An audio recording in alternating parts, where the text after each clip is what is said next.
West from Puddle of Mud, and you are listening to Brigade-Radio-One. Can you take it all away? Can you take it all away? When you're scared, maybe I'm the one. Maybe I'm the one who is schizophrenic sight. I need to feel you. You need to feel me.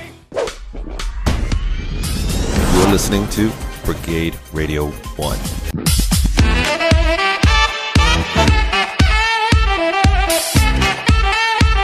But he does the show all the time willingly, unlike Rodney. Wow. And he's Michael? working. No, Michael does do it. Michael does it a lot. Yeah, he loves. Okay, yeah. Unlike Rodney, Michael loves. to Michael do the show. loves coming. He's in every picture. He shows up even when he's not on the schedule. It's just like he looks out through the Jeff and observation Michael. window. Yeah. Yeah, Jeff let me and talk. Michael. Let me Yeah. talk. Yeah, they just show up and they just like kind of like do this thing. Like, can I come in? Like, No, you've got the naked Millhouse. pictures of Jeff and Michael someplace.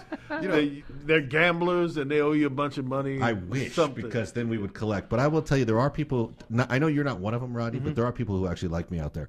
I appreciate you. He will remain nameless because he's doing a project with Jason Momoa, and I said, if you can get a signed script by him, we could probably get quite a few meals for social services this Christmas. Right. And that was like at the end of our conversation. He goes, well, I'll try to find one that maybe he's thrown through the wall at me. Oh, Maybe has dear. a little of my blood on it. And that told me basically, okay, Tells you everything the you life wanna of a know. director, the life of a writer. Right. And then I'm watching American Gods, where I'm like, well, look at these. I mean, there's Hollywood royalty on this cast, and sometimes they love to remind you that they have that standing. Yeah, I mean, I think it's no secret. The Hollywood Reporter did an article about how difficult season 2 was to come together. We ran through a showrunner or two, but I think that plays more into the commitment, the cast. If you look at what Brian Fuller and Michael Green created, their show, next to the book that Neil Gaiman wrote, they're different things. And I think if you're a cast member of Acclaim, like you just mentioned, whatever take that you have on which side you're going to take informs how you want to disseminate that information as an actor. So if you're kind of committed to the Neil Gaiman book, you see it one way. If you kind of look at the creation of what the TV show is, you see it another way. And I think our job as writers and producers is to sort of split the difference and find the sweet spot to make everybody happy. That's a very, very good way to put it. Mm-hmm. What is your background? Did you go to school to be a therapist or something? Because it sounds to me like I learned all of this in prison. Did you? Yes, when I was on death row and I got clemency. But no, I think basically you mean how I look at all of this? Well, I mean, you're always a fairly calm individual to cite a cyclone. I'm too big to be any other way. Yeah, that's true. You and I both. I'm large and I'm black. I would, if I was any other way, I would be. They would take me down. You'd be taken in. They'd be tranquilizer darts waiting to take me down outside. You are the biggest human being I know. I mean, you could play And you're defensive large. tackle. Yeah, we could play. We could shore up an offensive line. we certainly could. And I would fit in either of your pockets. His pockets are tighter than mine. Here's a little white guy in my pocket. A little white guy in my pocket. But so, it's just interesting because I know that, I mean, obviously, I have a lot of respect for Chris Rock. That's a guy who has certain demands. The other projects you worked on, Everybody Hates Chris, all these other things, the Boondocks. There's personalities there that you have to govern. And the Wu-Tang Clan, I don't know what that set's going to be like. Are you even planning to come back from New York? I mean, that's probably going to be a serious party. I could get shot. I wasn't thinking shot. I was thinking it was going to be fun, actually. Yeah, it could be fun. I mean, it's them when they were younger. It's more about what happened before the music started, like that pre we're doing this thing, living in the streets, wild, ripping, running, that type of thing, and then hey, there's this music thing that happens, and they're on the cusp of hip hop right when it's not at its birth, but right within the formative stages of when hip-hop was still becoming part of pop culture. So we're talking, what, 70?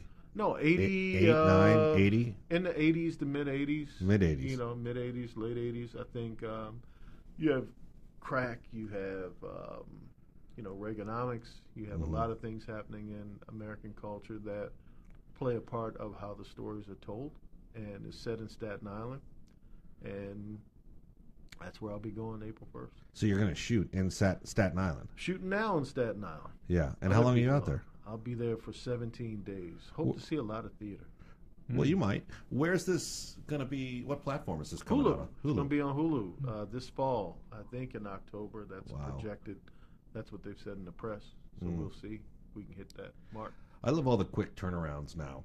Like somebody told me the other day, like, oh, they're or not the other day, but maybe last month, they're like pushing Dune through production, and you can see it by Christmas or something like outrageous. Oh, I know, it goes fast. And I'm like, now. God, that would have been an unbelievable timeline in the mid '80s so for a movie much like that. Competition now, so Right. much competition, so much going on. You got to get it out there. Right. You got to go off the heat of the initial, post.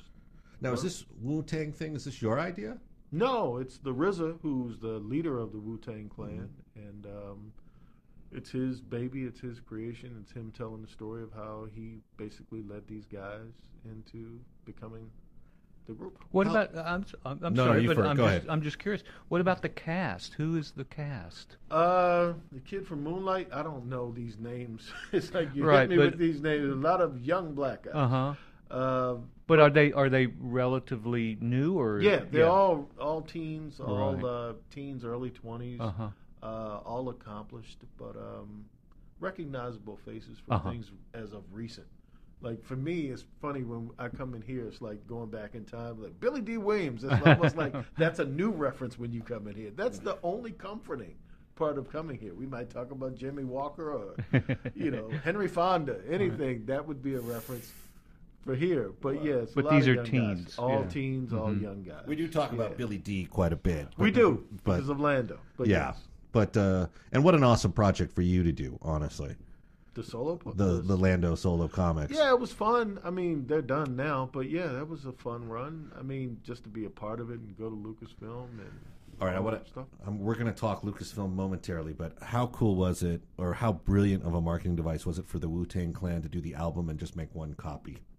Oh, I know. And That sell it was- for $1 million or whatever it was. Yeah, that was wild. Yeah. Because if you know that how the business is now collapsed and that is like a guaranteed payday, Yeah. we just Right, don't have right. that anymore. Yeah. That's And right. they can still tour and perform the music, and everyone's going to want to hear what's on the $1 million album or Right. whatever it was. Yeah. Anyway, brilliant. Okay, so we were talking about broadcast work with Disneyland and Disneyland. I was actually just at Walt Disney's house this week, actually, coming from Henson Studios. But you big-timed us, as you often do, by saying, hey, Michael Strahan showed me Star Wars Land or But whatever it was. Do you see how you open like Right. with something negative towards me, and then you wonder why we have an adversarial relationship? No, hold up. It's hold like up.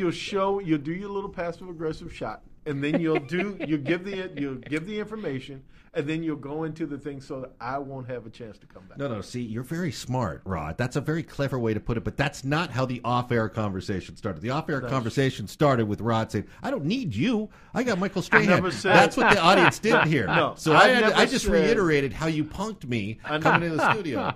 See, did I not? Is that not? What you said was, "Hey, if you do this enough, maybe I'll get you a ticket to Disney." That's not what I said, So and that is not "Hey, what I said. There are people in my life that care more about me that will get me into Disneyland. Oh wait, okay. So he's taking a writer's liberty.